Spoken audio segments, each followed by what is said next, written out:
5-6 years ago, we were still sitting about high 70s, low 80s on our net effective plant stands, which is the stand count you get up.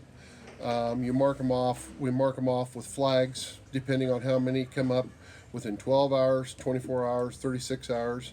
Because anything that comes up 12 hours either early or 12 hours late is basically a weed, or vice versa. It's going to be taking soil nutrients away from that one that's there. So we went in our net effective plant stands. We've got within 24 hours, we're having 97% of our plants up. And the secret to that design is we're not running as much down pressure to close, and we're running parallel to the ground. Our wheel pitch never changes, so we're always continually, constantly covering that seed with the same amount of soil all the way through. And the other thing is we can catch those seeds with the rebounder and get them all at the same depth, which no other seed firmer or anything like that can say that they're doing. Because if you watch behind a seed firmer, they're over here in this sidewall or over here, and you get some come up earlier, some come up later. And I don't know why guys still buy them.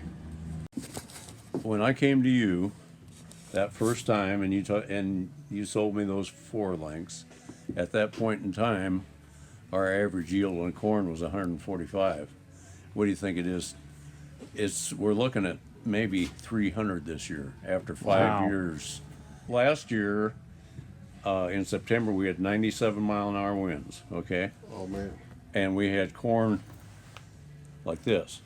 Okay, we still did 225. Yeah.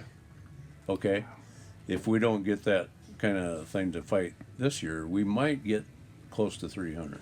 And I was showing Paul earlier, you take those ears like that, and there's that much space between my fingers. Oh yeah, yeah. We're talking. It's kernel depth. We're that talking you've got 24 around by 46. Wow. Awesome. Man, that's... And people say, no. I know. You know, if you have 40, normally you're doing darn good. I kid you not, and I've done it over and over again. And I'm not talking 24 either, 22. Walking out through the field and picking the very best. I'm just saying randomly, you go out there and pick them.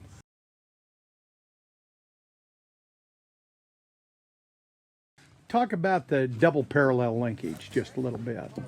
Well, your front parallel linkage basically sets the depth of your row unit. That's going back and forth, up and down. That's letting your planter unit kind of glide back there. With the original design with a swing arm back here for your tail section, the wheel pitch is always changing. Let's say you're planting corn 2 inches deep. That planter only has 4 inches of travel on that tail section before it starts causing the rest of this row unit to ride up. So they have between 100 to 300 pounds of down pressure in the back. And if we're not getting that seed V closed, what's the first thing we do? We start cranking down pressure down. Well, we've just taken this down from 100 now pounds up to 300, which is maximum, between 300 and 400, somewhere in there. That's caused updraft up here. So we have to increase our down pressure up here to keep that in the ground to make this still close.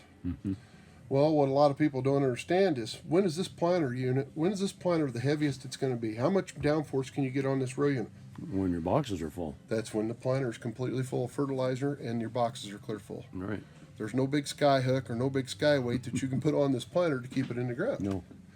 And so we're doing ourselves a disservice with that swing arm tail section back here. By the more we increase it, the more updraft we got.